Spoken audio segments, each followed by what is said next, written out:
We watched a movie. Yeah. We watched a movie. We watched it. We watched a movie. Yeah. You know what?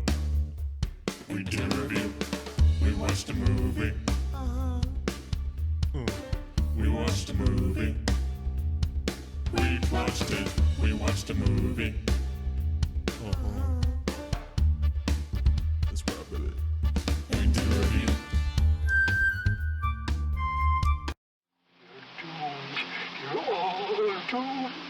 Hey guys, welcome back to We Watch Movie. I'm Mike. He's Jay! That's your fucking name.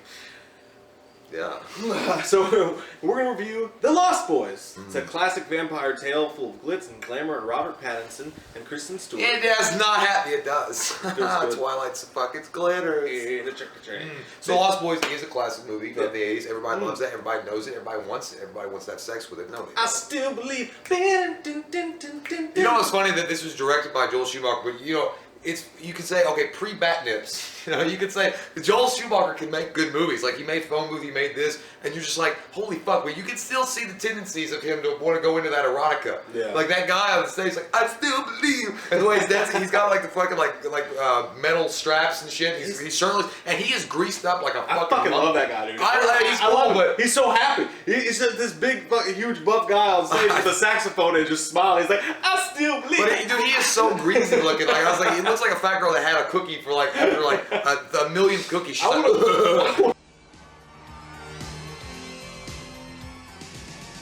I want to watch that band's full set, dude. I want to watch their whole thing. I want to get into it. and then you can really tell this was the 80s too, because everybody was all about it because he's playing the sax. Was like, yeah, that's fucking rock. Nowadays, you try to play a sax in a fucking costume, like, what the fuck? Schumacher's got the weirdest like style flair to his movies. Like it's Schumacher. Yeah. You made me question who I was even talking about. But yeah, no, it worked for this movie. Sometimes Batman Forever's, it doesn't fucking work. Well, Batman Forever's not as bad. Well, Batman and Robin's terrible. But sometimes it works. And in this movie where it's vampires and they're kind of got their style are weird and it fits in that whole realm so bad. And Richard Donner was supposed to do this, the guy behind Lethal Weapon, and he was like, Superman, I don't have time.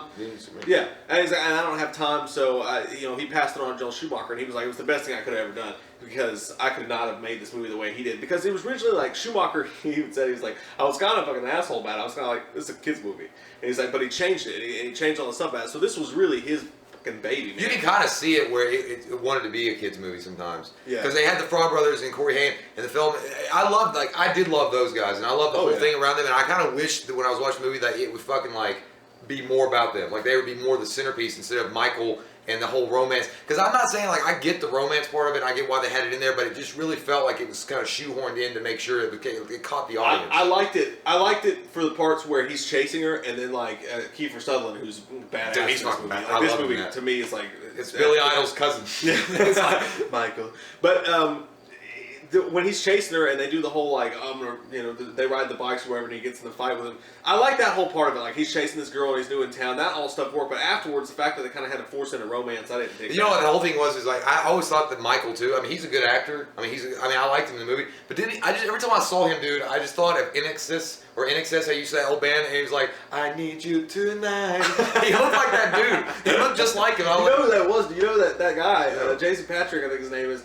That was the fucking guy that replaced Keanu Reeves for Speed 2. Fuck off. And that piece of shit. I had no idea. And he was good in this movie too. But no, the whole thing with Kiefer. Well, go ahead. Yeah. I was stuttering on my words. Well, Kiefer Sutherland and the gang, and of course Bill S. Preston Esquire before Wild Stallions. She was in this too, and I always thought that was cool. I was like, God damn, there he is. I was like, where's the phone booth? Where's fucking Ted? But they were all in there. But Kiefer Sutherland's like the leader of this outlaw gang vampire group, and I just love the way their look, their attitude, the way they were like positioning themselves to take over this kind of. They were already kind of the big crowd or the it people in this town. The outlaws. Yeah. And I told you boys never come in this door. And then he was like, okay. And he was like, he fucking ripped that cop up. That cop was funny as shit, dude. Because the way they shot the whole flying scene, I like that too, because you really never saw what they looked like until later on. Yeah. And I will say, I give Schumacher props for that, because when they actually turn into vampires, they look like fucking badass. They look good because they didn't overdo it.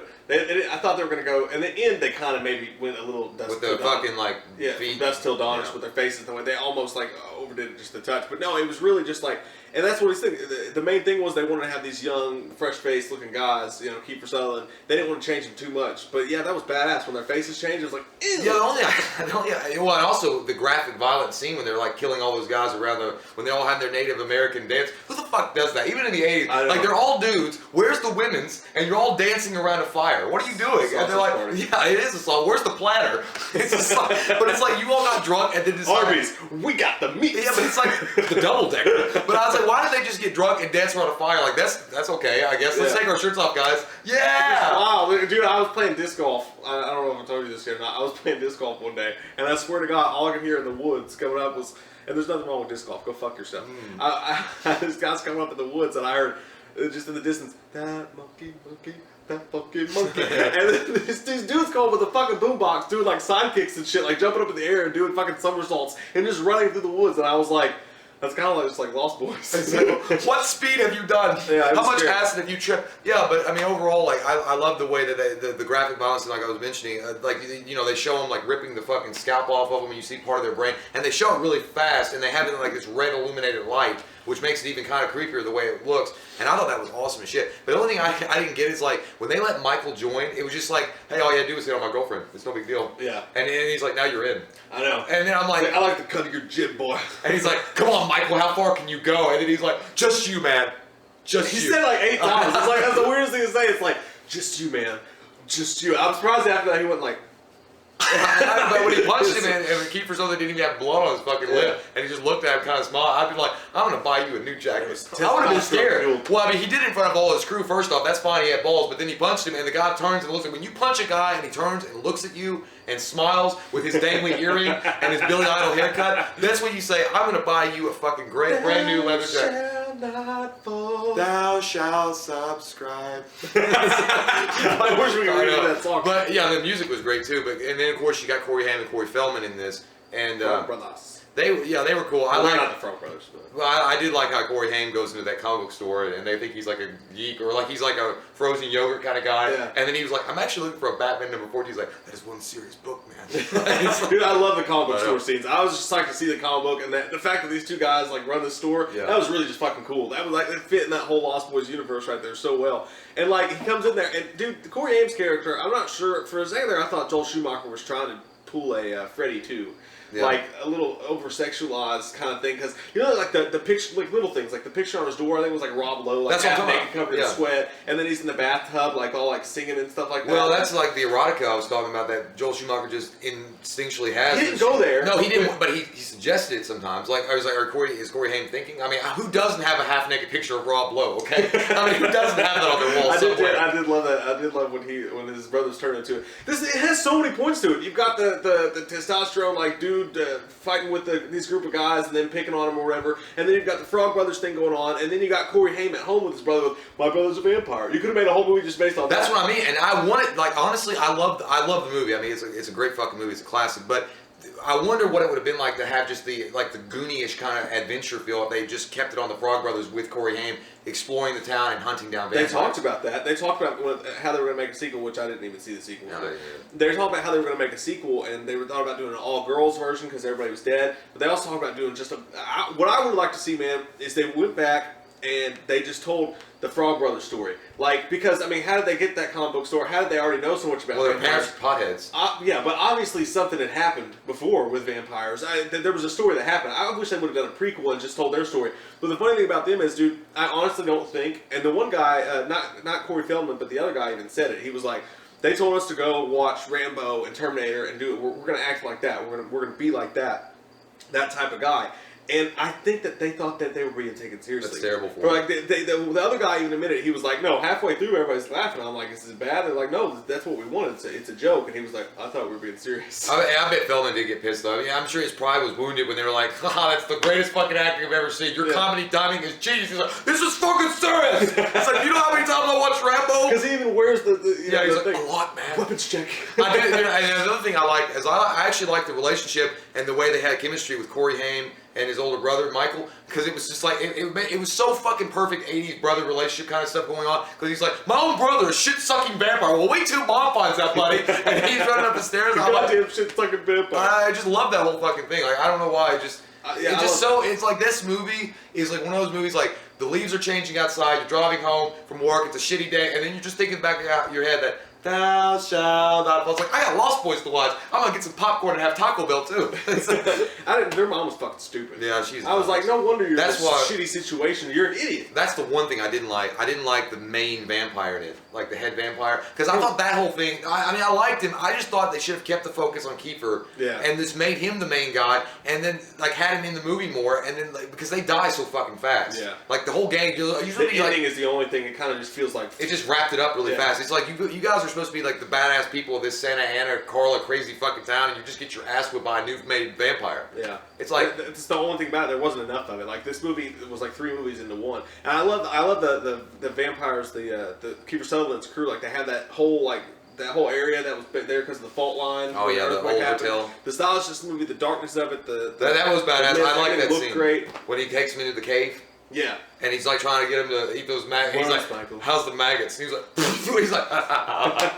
I was like, what the fuck? And then then the wine scene, and he's like, come on, Michael, it's just wine.